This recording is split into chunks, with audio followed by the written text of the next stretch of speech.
dan kepada masyarakat, wabil khusus kehidupan ini Allah jadikan yang bermanfaat untuk agama Allah Subhanahu wa taala. Yang saya muliakan kepada secara jamaah seluruh para dewan-dewan guru, para alim ulama, tokoh-tokoh agama, tokoh masyarakat, wabil khusus dari organisasi Dayah Darul Munawarah yaitu Iradah, kepada seluruh ibu bapak yang telah mendukung acara yang mulia ini. Yang saya muliakan Bapak Datuk, Bapak Imam, tokoh masyarakat, tidak ada yang tinggal seorang pun dalam, walaupun kadang-kadang tidak tersebut di dalam sebutan saya.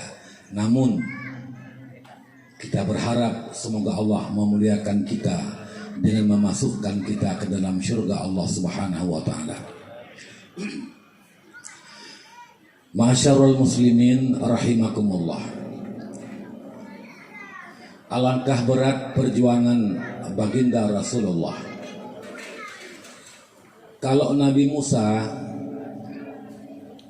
lahirnya di zaman raja yang paling zalim, Raja Namrud. Bahkan Nabi Musa pernah tinggal bersama di rumah ataupun di istana Raja Namrud dengan dorongan dan arahan dari istrinya yaitu Siti Asiyah, yang kemudian beliau beriman kepada Allah dan beriman kepada Nabi Musa. Seiring dan bertumbuh dan berkembangnya Nabi Musa, maka pada akhirnya Nabi Musa pun diangkat menjadi Rasul bersama dengan saudara kandungnya yaitu Nabi Harun alaihissalam. Sama-sama beliau mengajarkan dan membawa agama yang benar dan langsung mendapat tantangan dengan orang serumah yaitu Namrud, yaitu Fir'aun alaihi la'natullah beserta dengan kaum-kaumnya.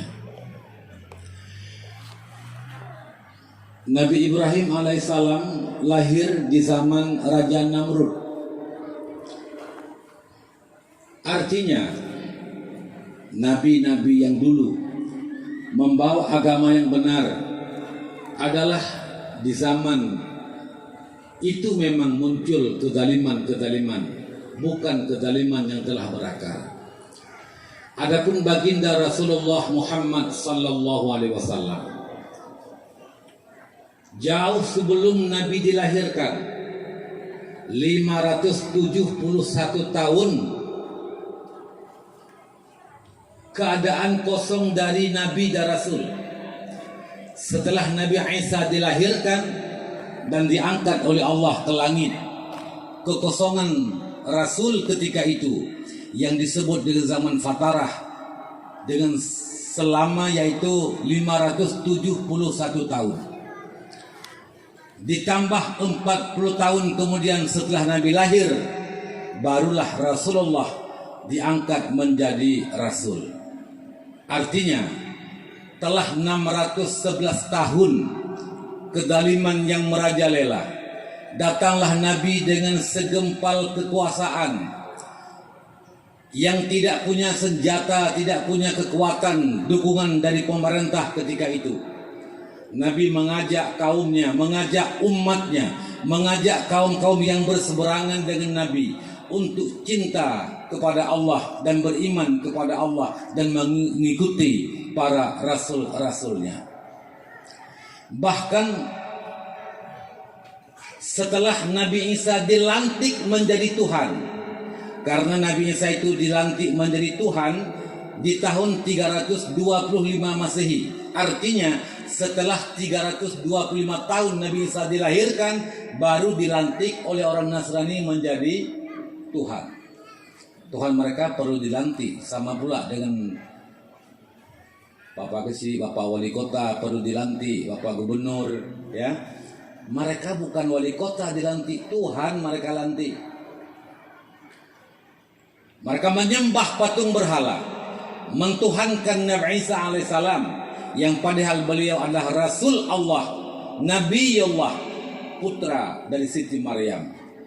Begitulah telah berakarnya kedaliman, kemusyrikan,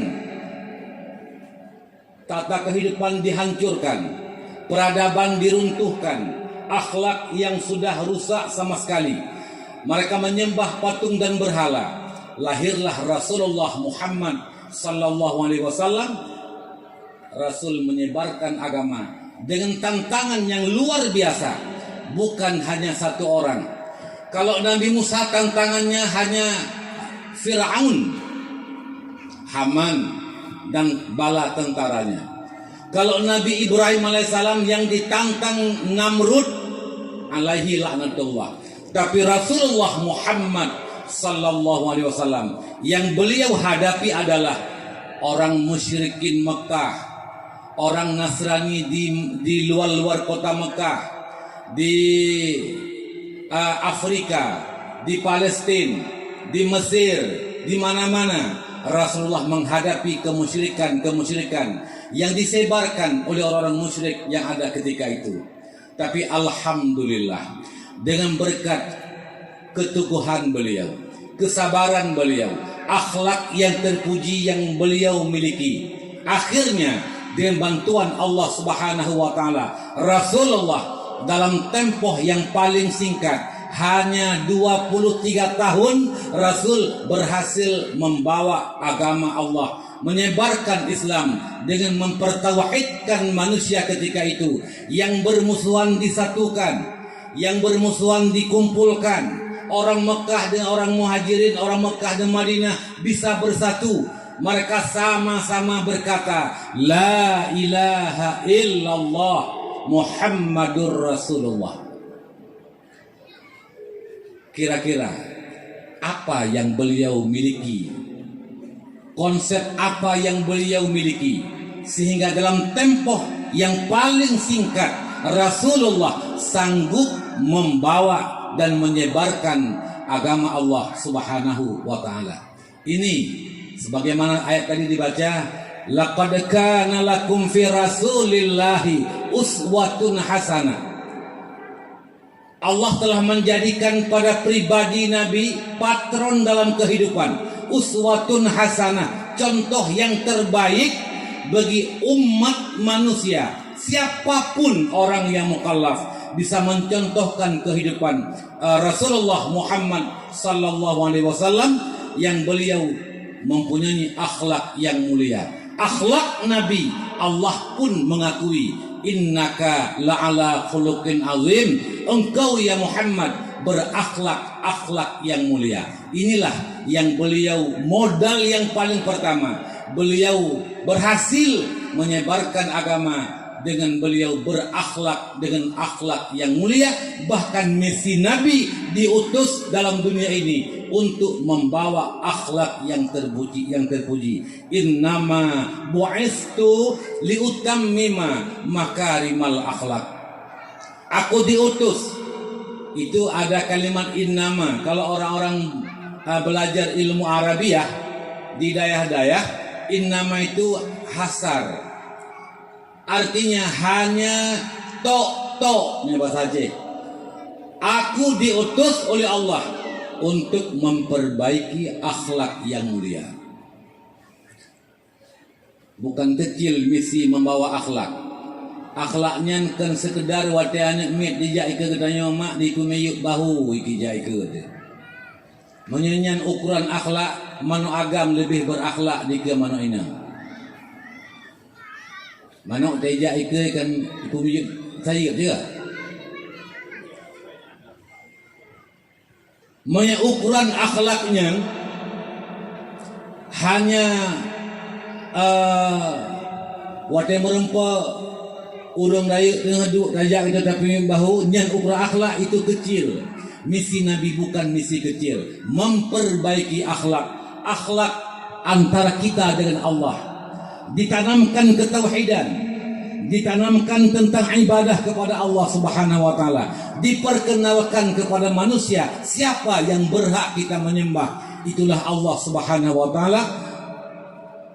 Ilahukum ilahu wahid. Apa itu makna ilahun? al-ma'bud bil haq, Tuhan yang berhak kamu sembah adalah ilahu wahid, Tuhan yang satu. Itulah Allah Subhanahu wa taala. Maka ketika Nabi menyebarkan yang pertama sekali menyangkut dengan akidah dalam dakwah jihad beliau selama 3 tahun